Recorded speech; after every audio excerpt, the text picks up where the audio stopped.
와, 아니, 우와, 멋있다. 안녕하세요. 왜 이렇게 웃어요? 너무 아니, 좋아서. 멍 때리고 있어가지고. 너무 멋있으세요. 항상 오실 때. 그러니까요. 예, 반갑습니다. 네. 잘 지내셨어요? 네. 예. 자, 오늘 복습은 누가 합니까? 제가 합니다. 예, 우리 상훈 씨. 지난 시간 시작하죠. 내용이 너무 굉장히 다양해서요. 사실은 이거를 갖다가 다 얘기하자면 분명히 그 목사님께서 잠깐 자르실 잘리죠, 잘리세요. 바로 잘리죠. 핵심만.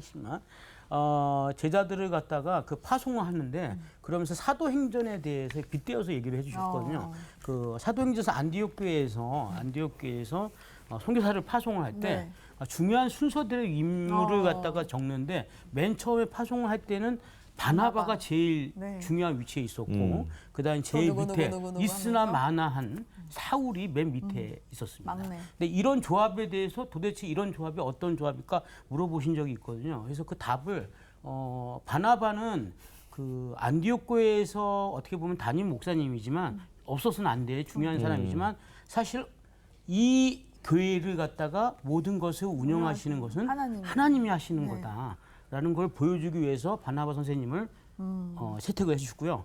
그 바울은 진짜 있으나 마나하고 의욕이 많은 사람이지만 이거는 사실 어떤 조건이 있는 게 아니라 하나님께서 택하시고 그거를 조건 있게 만들어 주신다는 거죠. 그래서 사울이 나중에는 사도행전 끝으로 갈수록 제일 불안하다. 중요한 인물이 되게 됩니다. 네, 맞아요. 나중에 그래서- 사울의 이름이 거의 앞에 나오잖아요. 그렇죠. 어떤 이런 내용들이 가장 중요한 핵심이었어요. 나중에 것은 이제 나중에 뭐 어디 가가지고 선교지 가가지고 뭐 옷이라든가 내지는 뭐 입는 거라든가 그 다 그냥 중요하게 하나님한테 맡겨라는 그런 뜻이 담겨져 있고요. 맞아요. 여러 가지 있어요. 내가 이럴 줄 알았어요. 이럴 줄 알았다고요. 예. 얘기 잘 했어요. 예. 지난주 우리가 제자들의 파송에 대해서 사도행전과 연결시켜서 말씀을 드렸었죠. 네. 네. 자, 복습은 거기까지 합시다. 네. 더 나가지 말고. 자, 오늘 내용이 이제 너무 다룰 내용이 많아요. 그래서 오늘 바로 기대됩니다. 네. 본문으로 좀 들어가도록 네. 하겠습니다.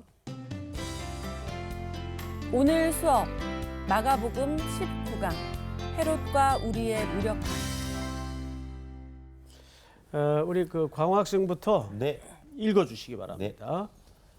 이에 예수의 이름이 드러난지라 헤롯 왕이 듣고 이르되 이는 세례 요한이 죽은 자 가운데에서 살아났도다. 그러므로 이런 능력이 그 속에서 일어나느니라 하고 어떤 이는 그가 엘리야라 하고 또 어떤 이는 그가 선지자니 옛 선지자 중에 하나와 같다 하되 헤롯은 듣고 이르되 내가 목벤 요한 그가 살아났다 하더라. 전에 헤롯이 자기가 동생 빌립의 아내 헤로디아에게 장가든 고로 이 여자를 위하여 사람을 보내어 요한을 잡아 옥에 가두었으니 이는 요한이 헤롯에게 말하되 동생의 아내를 취한 것이 옳지 않다 하였습니다. 헤로디아가 요한을 원수로 여겨 죽이고자 하였으되 하지 못한 것은 헤롯이 요한을 의롭고 거룩한 사람으로 알고 두려워하여 보호하여 또 그의 말을 들을 때 크게 번민을 하면서도 달갑게 들음이러라. 아멘. 자, 오늘 사실 다룰 내용은 44절까지입니다. 44절까지. 이 시간 관계상 오늘 이제 20절까지만 끊었는데요. 네. 오늘 그 내용이 지금 본문의 내용은 이제 등장 인물이 헤롯이 등장을 하죠. 네. 헤롯이. 그다음에 또 누가 등장하죠? 세례 요한. 요한이 등장을 해요. 그리고 이 헤롯과 결혼한 헤로디아. 그다음에 이제 뒤에 보면 딸이 같이 등장을 합니다. 자, 내용은 헤롯이 세례 요한을 결국 죽인 내용이에요. 그런데 굉장히 이 스토리 자체가 어색해요. 왜 어색하냐? 문맥적으로 어색하단 말이죠. 자, 앞에 지난주 공부 내용이었어요. 우리 조수희 학생이 12절, 13절을 한번 읽어보세요. 제자들이 나가서 회개하라 전파하고 많은 귀신을 쫓아내며 많은 병자에게 기름을 발라 고치더라. 네, 예수님이 고향을 방문하시고 나서 고향에서 배척당하는 모습을 제자들에게 보이셨죠? 네. 그럼으로써 뭘 준비시키셨나요? 너희들이 너희- 앞으로 네. 나가서 맞닥뜨릴 세상은 너희들에게 호의적이지 않을 것이다. 네. 이걸 실증적으로 경험시킨 거예요. 네. 그렇게 플랜카드 들고 환영하는 세상이 아니다. 이렇게 배척당하고 거절당하는 일들이 있을 것이다. 많을 거다. 그리고 나서 고향 방문 이후에 제자들을 세상으로 전도를 하러 보냅니다. 짝을 지어서.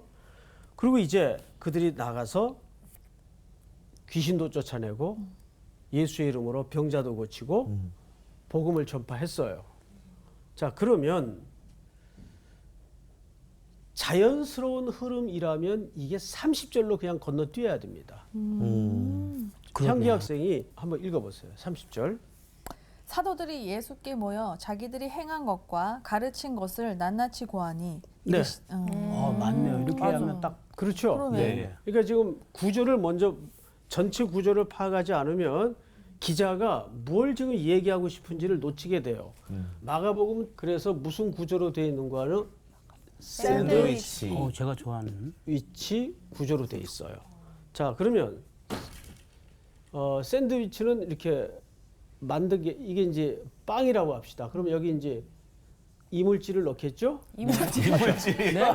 죄송합니다. 내용물. 내용물. 속죄요. 갑자기 속죄요. 어우 네. 잘못 들었나? 이물질이 아니고. 재료, 내가 왜 그랬지? 이물질 아니에요. 네네. 내용물. 아니 안꼬라 그러려다가 이게 이제 그러면 안 부적절한 되죠. 용어를 해서 맞아요. 그리고 이제 이렇게 이제 또 이쪽에 빵을 네. 빵이 씌워지겠죠. 그러면 이 샌드위치는 이 껍데기가 중요한 겁니까? 내용이 중요한 겁니까? 내용이 중요한 그렇죠. 거죠. 내용이 중요한 거죠. 근데 구조를 보면 마가복음 6장은 1절서부터 13절까지와 이 사이에 네. 오늘 내용이 끼어 있는 거예요. 그러니까 세례 요한의 죽음의 이야기가 헤롯과 더불어 등장을 하는 겁니다. 그래서 이게 사실 자연스러우려면 30절로 넘어가야 돼요. 그렇죠. 근데 이거를 무슨 구조라 그런다고요? 샌드위치. 그러면 샌드위치 구조는 다시 묻습니다. 껍질이 중요해요? 내용물. 이물질이 아닌 내용물이 중요해요. 내용물. 내용물이 중요하단 말이에요. 그러면 이 구조에서는 무슨 얘기가 핵심일까요? 헤롯과 그렇죠. 이 얘기가 핵심이란 말이에요. 이해가 돼요? 네. 그래서 오늘 여러분들이 지금 살펴볼 내용은 굉장히 중요합니다. 그런 관점에서 이제 오늘 그 안에 내용물만 한번 보는 거지 우리가 빵으로 얘기하자면 네. 이해가 되죠, 강호 네. 학생? 네. 네. 자, 그러면 14절서부터 보세요. 이에 예수의 이름이 드러난지라 제자들이 사도들이 나가서 병 고치고 예수 이름으로 증거했으니까 예수 이름이 세상에 드러났어요. 드러났어요. 헤롯 왕이 듣고 이르되 누구에게까지 예수의 소문이 들렸나요? 헤롯 왕에게. 여기 등장 헤롯이 어떻게 했고 듣고 이렇게 돼 있어요. 그러면 이제 이 헤롯이 역사적으로 어떤 헤롯인가 알아야 되겠죠. 네. 성경에는 비슷한 이름들이 많이 등장을 해서 너무 많죠. 어느 인물이 그 인물인지 헷갈릴 수가 있어요. 많이 네. 헷갈립니다. 자, 예수님이 세상에 태어날 때 임금이 누구였어요? 헤롯. 헤롯이었어. 근데 네. 이 헤롯이 다른 헤롯. 아니에요. 네. 대왕 헤롯이에요. 헤롯 대왕. 대왕 헤롯. 예수님이 태어날 때는 헤롯 대왕이었어요. 그 헤롯 왕이 역사적으로 유명한 잔인한 짓을 했죠. 네. 2세 이하의 어린아이들을 다 죽였죠. 유아 살해 명령을 내려서 다 죽이는 끔찍한 만행을 저질렀어요. 자, 그런데 이 헤롯은 그 후손들입니다. 네. 해서 이 헤롯의 실제 이름은 헤롯 안티파스. 안티파스입니다. 안티파스. 아주 유명한 아버지 못지않은 잔인한 인물이에요. 네. 근데 이 헤롯에게는 그러니까 이 집안이 막 근친상간도 이루어지고 그래요. 그래서 이게 아주 그 좀 돌연변이들이 역사적으로 많이 가계도를 조사해 보면 그런 이제 집안인데 이 헤롯에게는 이복 동생 빌립이라고 있었어요. 근데 어느 날 이 사람이 결혼을 한 거예요. 아이고. 결혼했는데 뭐가? 어떤 아니 의미에서? 결혼했다는데 야. 결혼했어요 그냥. 잘못 선택한 것 같습니다. 네. 아 그렇죠? 예. 결혼을 했어요. 결혼.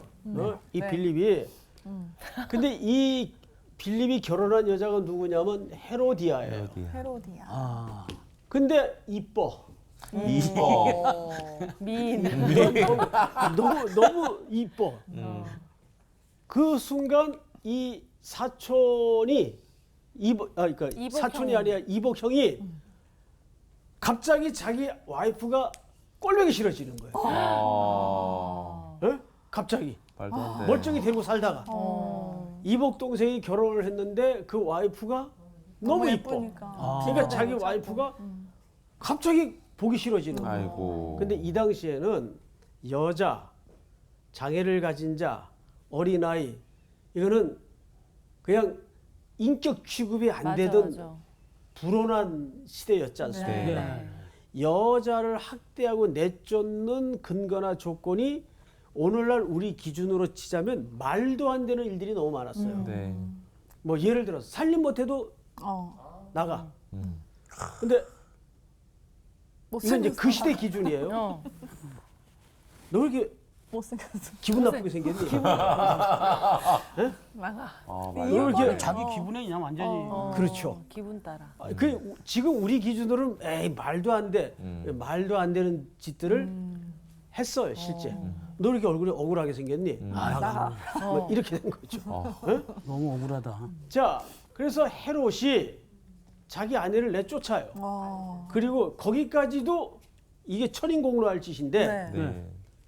빌립의 아내를 빼앗아요. 그래서 여기 헤로디아가 등장하는 거예요. 지금 빨리 하죠. 아이고. 그렇지. 그치. 야. 이게 잘못된 거예요. 아이고. 이게 잘못된 거예요. 그런데 이 헤로디아가 또 덜렁덜렁 시집을 와가지고 뭐 왕이 오라니까 와야 되겠죠. 네. 네. 딸을 데리고 옵니다. 딸을. 그 설마. 자, 이것이 당시 시대를 살았던 사람들이면 유명한 궁궐 스캔들이에요. 그치. 근데 왕이 한 짓이니까 누구도 말을 못. 아무 소리 못 하는 거예요. 그 한마디 했다가 무슨 일을 잡혀갔어. 당할지 모르거든요. 그렇죠. 근데 한 사람이 들고 일어납니다. 세례 요한입니다. 네.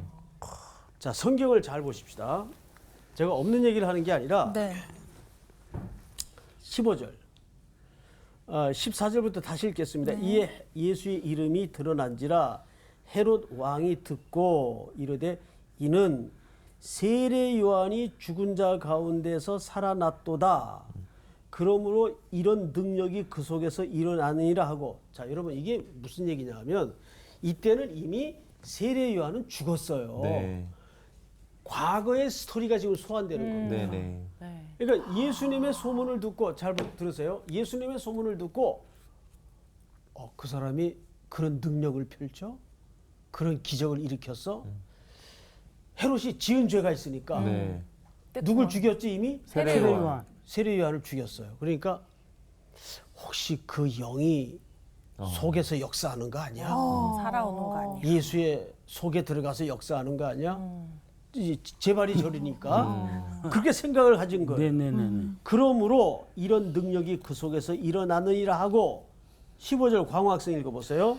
어떤 이는 그가 엘리야라 하고 또 어떤 이는 그가 선지자니 옛 선지자 중에 하나와 같다 하되. 그러니까 이제 별의별 소문이 다 이제 다. 가짜 뉴스들이 돌아다닌 거예요. 그러자 16절 잘 들으세요.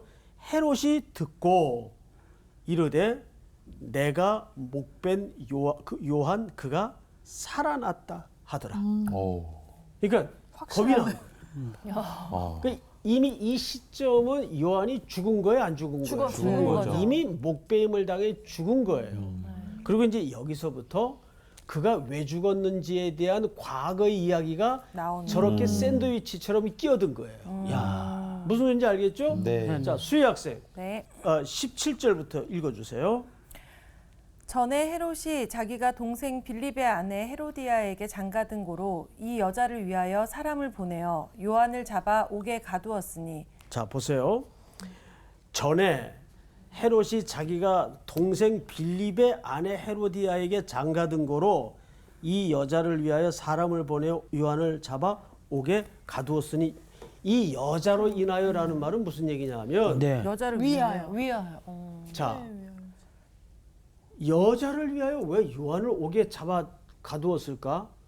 자, 요한이 이 궁궐에 일어난 회개망측한 스캔들을 놓고 사람들은 아무 소리 못하고 입다물고 가만히 있는데 요한이 그래도 얘기하는 요한은 선지자 아니에요. 네. 하나님의 율법의 기준을 따라서 네. 준엄하게 헤롯에 대해서 들고 일어난 거예요. 어떻게 왕이 그럴 수 그렇군요. 있으니까. 하나님의 나라인데 이런 무도한 짓을 궁궐의 지도자가 할 수 있습니까? 네. 여러분 그 쉬워요? 아니, 이거 목숨 건 거죠. 그렇죠. 네. 이 당시엔 사실 더하지. 그렇지. 네. 사실 이것은 우리 교회가 잃어버린 기능 중에 하나예요. 아닌 건 아니. 아니다. 아니라고 말해. 동성애 아닌 건 아니라고 아니라고 얘기해야 해야 돼. 네? 아니지. 그런데 이제는 이상한 휴머니즘과 박애주의 정신이 혼합이 돼서 또 인권이라는 포장 속에서 여러분 십자가의 사랑만큼 인권을 가장 강조한 우리 기독교가 어디 있어요? 네. 그런데 지금은 아무도 이렇게 정확하고 정직한 얘기를 못하는 세상이 되고 말았어요. 자, 그래서 요한이 들고 일어나니까 헤롯도 기분이 나빴지만 그렇게 해서 시집 온 헤로디아가 듣자니 난처해졌겠죠. 난처한 게 아니라 너무너무 보기가 싫어진 거죠. 네. 아. 저 사람 어떻게 좀 입을 닫게 할 수 없나? 그래서 요한을 옥에 잡아다가 가둔 거예요. 권력이 있으니까. 네. 자, 그런데 보세요. 18절. 이는 요한이 헤롯에게 말하되 동생의 아내를 취한 것이 옳지 않다 하였습니다. 이게 이제 체포의 이유가 된 거예요. 네. 근데 이건 대단히 참 신앙적 용기가 아니거나 할 수 없는 행동이었겠죠. 네. 19절 우리 향기 학생 한번 읽어보세요. 헤로디아가 요한을 원수로 여겨 죽이고자 하였으되 하지 못한 것은 뭐 하지 못한 이유가 있어요. 죽이고 싶은데 그렇지 못한 이유가 있어요. 자기 남편이 된 빌립의 아주버니. 형님이었으니까 아주버니였죠. 아주버니. 네. 근데 아주버니가 어느 날 남편이 돼 있는 거예요. 그 헤롯이 요한에 대해서 각별한 또 마음을 가지고 있었어요. 상훈 학생이 그걸 한번 읽어보세요. 20절. 헤롯이 요한을 의롭고 거룩한 사람으로 알고 두려워하여 보호하며 또 그의 말을 들을 때 크게 범민을 하면서도 달갑게 들음이로라. 여러분 심란하겠다 마음이 이 사람. 오묘하죠. 네. 자, 여러분 헤롯을 잘 보세요. 세례 요한이 하는 얘기에 대해서 번민이 있어요. 네. 뭐 옳은 걸 안다는 얘기예요, 모른다는 얘기예요? 안다는 안다는 얘기예요. 거죠. 옳은 걸 알아요. 그런데 말은 들을 때 괴로운데 그렇죠. 또 그 세례 요한의 말을 들을 때 또 그 내용이 달아요. 이게 인간의 그 내면의 네네 갈등. 아주 맞아. 복잡한 네. 이중성이에요. 네. 예. 여러분 여기서 우리가 조심해야 될 건 뭐냐면 헤롯은 타자가 아니에요. 우리의 모습을 반추한 인물. 네. 이 사람하고 비슷한 인물이 신약 성경 속에 또 기억나는 사람 없어요? 빌라도. 빌라도입니다. 맞다. 구약에서 저는 생각했는데. 자, 여러분 빌라도는 성경을 종합해 보면 이 빌라도는 총독이죠. 네. 네. 총독인데 로마에서 파견된 총독이에요. 네. 총독인데 이 사람은 7번씩 예수님의 무죄를 자기가 자기 입으로 실지 말했어. 그런데도 결국 결국엔 십자가에 내어줬지. 백성들의 요구에 예수님을 죽도록 내어줍니다. 네. 이 마지막 책임자예요. 이 사람 당시 안타깝. 생명의 여탈권을 쥐고 있는 자, 그 부분을 한번 우리 조금 넘겨서 요한복음 18장을 열어보세요. 몇 절을 보시냐면 우리 광호 학생이 네. 36절부터 네. 한번 읽어보세요. 네. 예수께서 대답하시되 내 나라는 이 세상에 속한 것이 아니니라. 만일 내 나라가 이 세상에 속한 것이었다면 내 종들이 싸워 나로 유대인들에게 넘겨지지 않게 하였으리라. 이제 내 나라는 여기에 속한 것이 아니니라. 빌라도가 거기 수희 학생 시작. 빌라도가 이르되 그러면 내가 왕이 아니냐. 예수께서 대답하시되 내 말과 같이 내가 왕이니라. 내가 이를 위하여 태어났으며 이를 위하여 세상에 왔나니 곧 진리에 대하여 증언하려 함이로라. 무릇 진리에 속한 자는 내 음성을 듣느니라 하신대. 자, 그러자 향기 학생 빌라도가 뭐라 그랬어요? 빌라도가 이르되 진리가 무엇이냐? 자, 저를 보세요. 궁금했네. 예수님이 진리에 대해서 얘기하니까 빌라도가 진리가 무엇이냐 무엇이에요? 물었어요. 그러면 이게 종교적 질문일까요? 정치적 질문일까요? 정치적 질문이었나. 자, 보세요.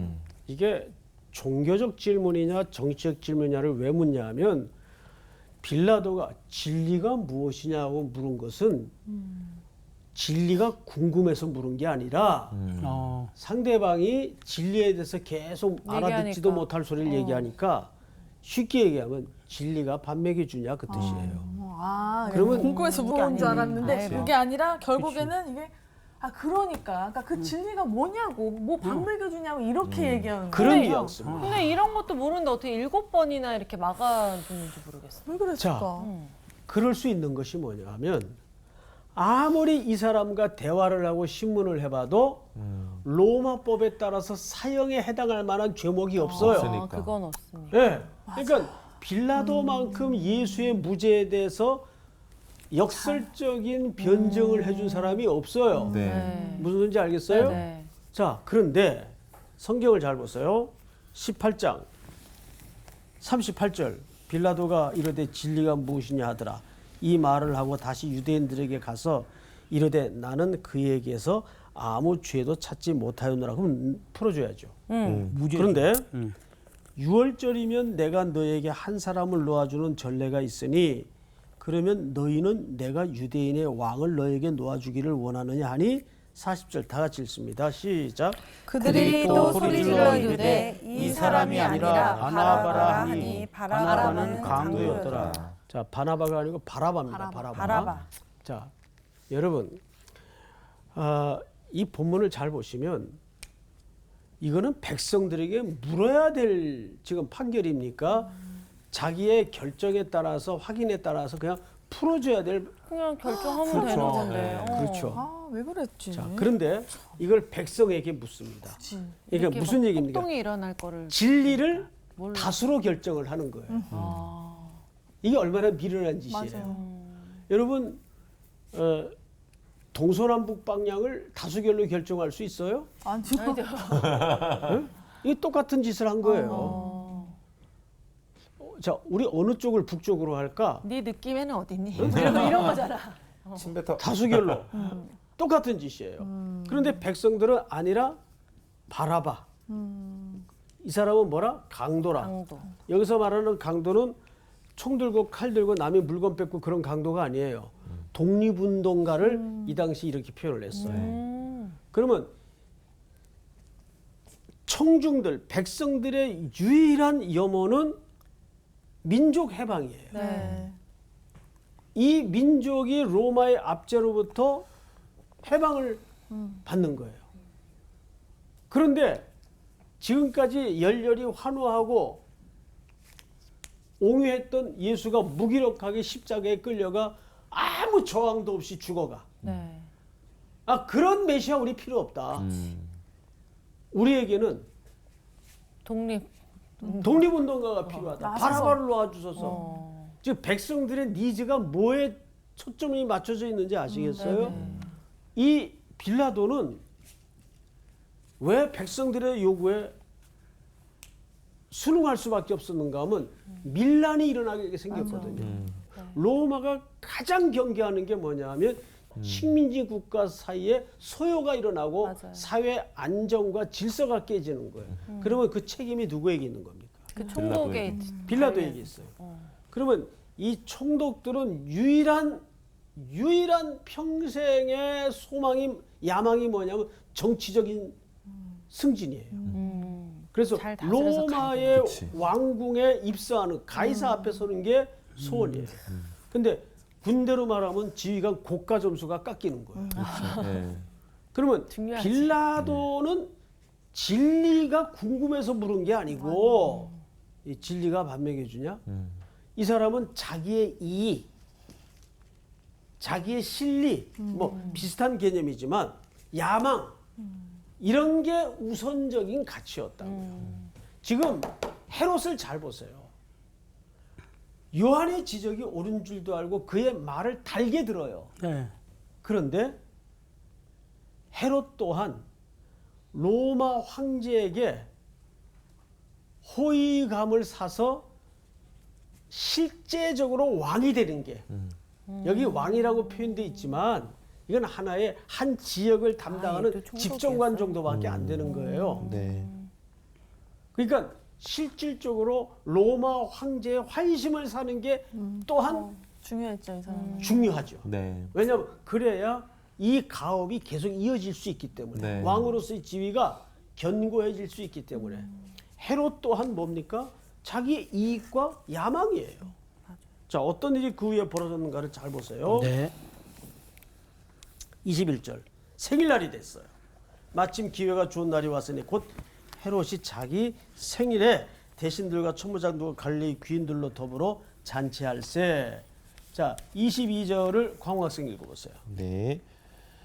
헤로디아의 딸이 친히 들어와 춤을 추어 헤롯과 그와 함께 앉은 자들을 기쁘게 한지라.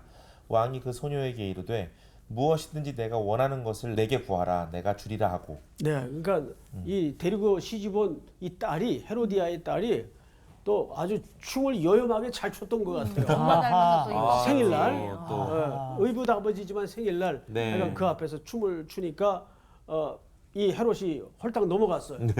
그래서 그냥 흥분해가지고 다 줄게. 뭐. 뭐든지 얘기해라. 그러니까 어마어마한지 옵션이 여기 붙습니다. 나라의 네가 원하는 것을 내게 구하라 내가 주리라 하고 23절 우리 저기 수희 학생 또 맹세하기를 무엇이든지 내가 내게 구하면 내 나라의 절반까지라도 주리라 하고. 이야. 나는 그럼 나라 받을래. 그렇지. 나라를 받아야지. 나라 절반이 받아야지. 낫지. 나라를 받겠다고 했으면 요한이 안 죽었죠. 그러니까. 근데 그 다음에 이런 일이 벌어집니다. 24절 현기 학생. 그가 나가서 그 어머니에게 말하되 내가 무엇을 구하리이까 그 어머니가 이르되 세례 요한의 머리를 구하라 하니 예. 소녀잖아. 그 어머니는 누구죠? 헤로디아. 헤로디아. 보통 여자가 헤로디아는 아니야. 평소에 요한을 죽이고 싶었어요. 네네. 근데 이보다 더 좋은 찬스는 없는 거예요. 그렇죠. 그러니까 쉽게 찬스를 쓴 거죠. 어. 그러니까 딸에게 요한의 머리를 구해라. 나라의 절반보다 난 그런 거 필요 없다. 내 남편이 왕인데 나한테 절반을 주는 그게 그거 아니냐. 그러니까 요한의 머리를 구해라. 이렇게 된 거죠. 25절 우리 향기 학생 읽어보세요. 그가 곧 왕에게 급히 들어가 구하여 이르되 세례 요한의 머리를 소반에 얹어 곧 내게 주기를 원하옵나이다 하니 26절 우리 상훈 학생. 왕이 심히 근심하나 자기가 맹세한 것과 그 앉은 자들로 인하여 그를 거절할 수 없는지라. 자, 여러분 왕의 말은 책임과 무게가 있습니다. 네. 다 들었어요. 나라의 절반이라도 주겠다. 근데 증인들이 다 앉아 있는데 그 말을 생일날 어떻게 뒤집어 엎어요. 그 근심했다고 돼 있어요. 그러니까 자기가 지금 미친 짓을 한 줄 알아요. 예? 그리고는 26절 왕이 근심하나 자기가 맹세한 것과 그 앉은 자들로 인하여 그를 거절할 수 없는지라 왕이 곧 시위병 하나를 보내어 요한의 머리를 가져오라 명하니 그 사람이 나가 옥에서 요한을 목베어 그 그 머리를 소반에 얹어다가 소녀에게 주니 소녀가 이것을 그 어머니에게 주니라. 요한의 제자들이 듣고 와서 시체를 갖다가 장사하니라. 여러분, 그러면 이 스토리가 도대체 우리에게 뭘 얘기하고 싶은 걸까요, 광호 학생? 예? 글쎄요. 예수를 믿고 살아가는 사람들이 정직하게 또 해야 될 얘기를 할 때 올 수 있는 그 전에 말씀하셨던 배척이나 어려움들, 세상은 알아도 따르려고 하지 않는다, 뭐 이런 것이 아닐까. 뭐 그런 시각으로도 충분히 그 적용이 가능하겠죠. 그런데 사실 이 이야기 속에서 하고자 하는 것은 첫째, 세상이 미쳤잖아요 지금. 네. 근데 그게 지금 미친 짓이 어디 안에서 일어나요? 왕국 안에서. 궁궐 안에서 미친 짓이 일어나요. 네. 세상이 미쳐 있어요 지금. 네. 이게 오늘 우리가 사는 세상과 뭐가 달라요? 맞아요. 뭐가 달라요? 똑같아요. 예?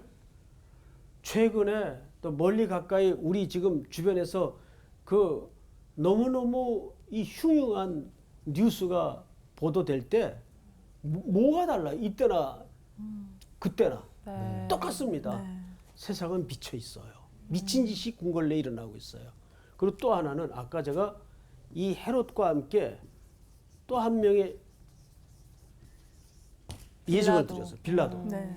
자, 이 두 인물 외에도 여러 가지 경우가 있겠지만 두 사람만 놓고 봐도 이들은 예수님이나 세례 요한에 대해서 절대 죽여서는 안 되는 인물인 줄도 알고 이 사람들의 주장과 이야기가 당연하고 옳은 것인 줄 알아요, 몰라요? 알아요. 네. 아는데 아는 대로 결정을 하고 행했나요? 아니요. 그럼 그건 무슨 얘기입니까? 아는데 그거를 못해. 할 수 있는 의나 능력이 우리 속에는 없어요. 그러니까 빌라도나 헤롯은 어떤 누구 제3자의 모양이 아니라 우리의 모양이에요. 네. 그러니까 이 사람들 안에는 지금 의가 없어요. 의가 없을 뿐 아니라 능력이 없어요. 네. 능력이 없는 거예요. 무슨 얘기인지 아시겠어요, 여러분? 네. 여러분, 그러고 나서 무슨 내용이 등장을 합니까? 오병이어의 기적이 등장을 해요. 오병이어의 기적은 예수님이 우리에게 뭘 설명하고 싶었던 걸까요? 오병이어의 기적은. 그래서 내가 생명의 떡으로 이 세상에. 죽으러 왔다 그 말이에요. 자, 성경을 잘 보십시다. 네. 우리 요한복음 6장을 한번 넘겨보세요. 요한복음 6장. 51절 수혜 학생 한번 읽어보세요. 나는 하늘에서 내려온 살아있는 떡이니 사람이 이 떡을 먹으면 영생하리라. 내가 줄 떡은 곧 세상의 생명을 위한 내 살이니라 하시니라.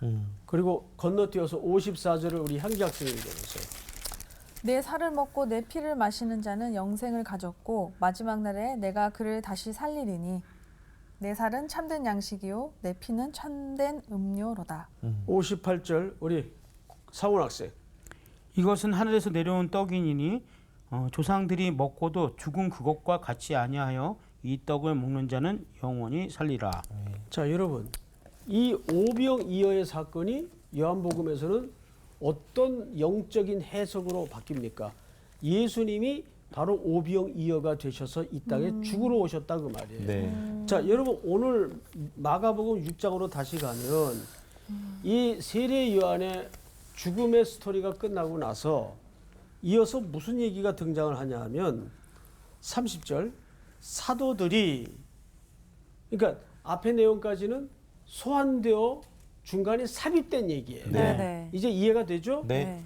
사도들이 예수께 모여 자기들이 행한 것과 가르치신 것을 낱낱이 고하니 이르시되 너희는 따로 한적한 곳에 가서 잠깐 쉬어라 하시니 이는 오고 가는 사람이 많아 음식 먹을 겨를도 없음이라.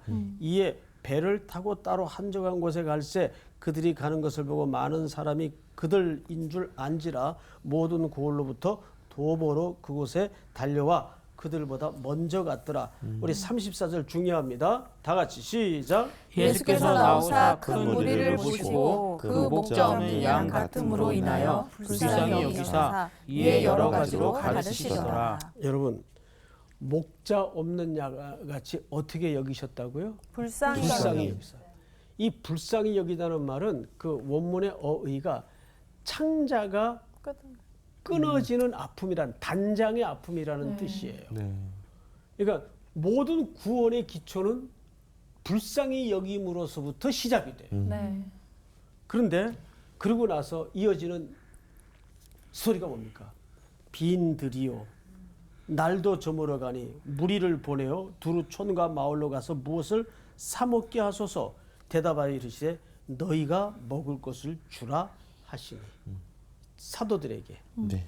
이 사도들은 오늘날 교회의 모형이에요. 너희가 먹을 것을 주어라. 그러니까 교회가 먹을 것을 주는 핵심 가치는 그리스도가 생명의 떡이라는 것을 소개하는 겁니다. 네. 그래서 오병이어의 기적이 역사가 여기 소개되고 있어요. 네. 자, 볼까요? 38절 이르시되 너희에게 떡이 몇 개나 있는지 가서 보라 하시니 알아보고 이르시되 떡 5개와 물고기 2마리가 있더이다 하거늘 제자들에게 명하사 그 모든 사람으로 때를 지어 푸른 잔디 위에 앉게 하시니 때로 100명씩 또는 50명씩 앉은지라. 자, 우리 41절 다 같이 시작.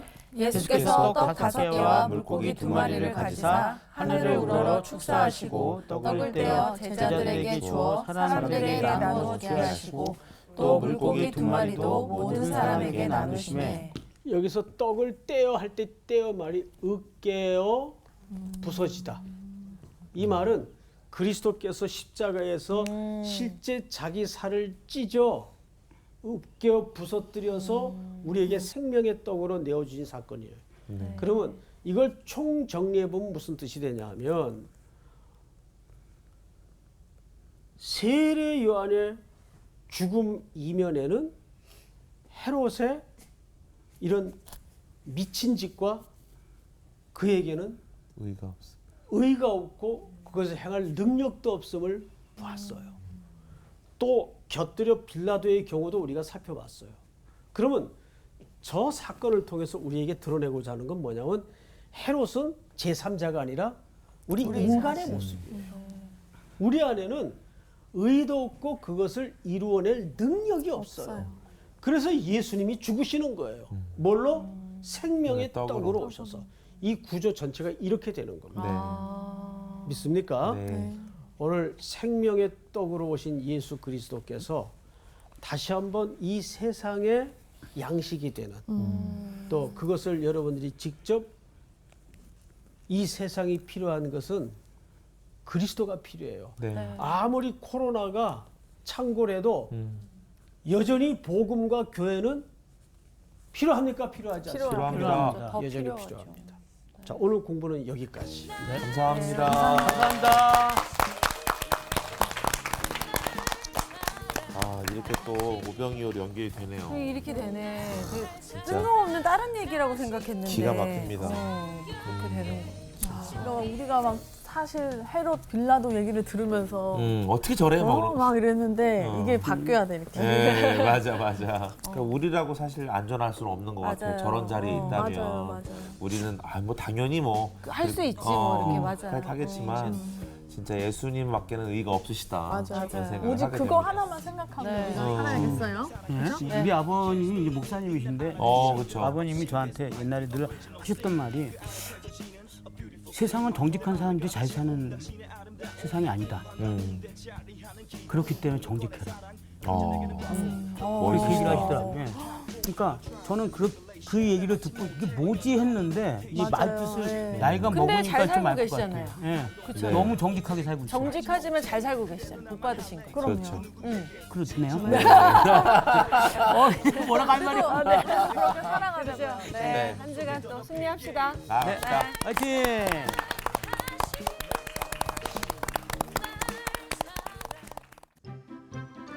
이번 주 퀴즈입니다. 12의 혈루증을 앓은 여자는 예수님의 무엇을 만지고 병이 나았을까요? 1. 옷 2. 손 3. 발 정답을 아시는 분은 CBS 성서학당 홈페이지에 정답을 올려주시거나 우편으로 보내주시면 됩니다. 선정되신 분들에게는 대한성소공회에서 발간한 성경 통독을 위한 최고의 자습서 성경 2.0, 세상을 바꾸는 복음 매거진 크리스채너티 투데이 1년 정기 구독권, 성서학당 선생님들의 저서 중 하나를 드립니다.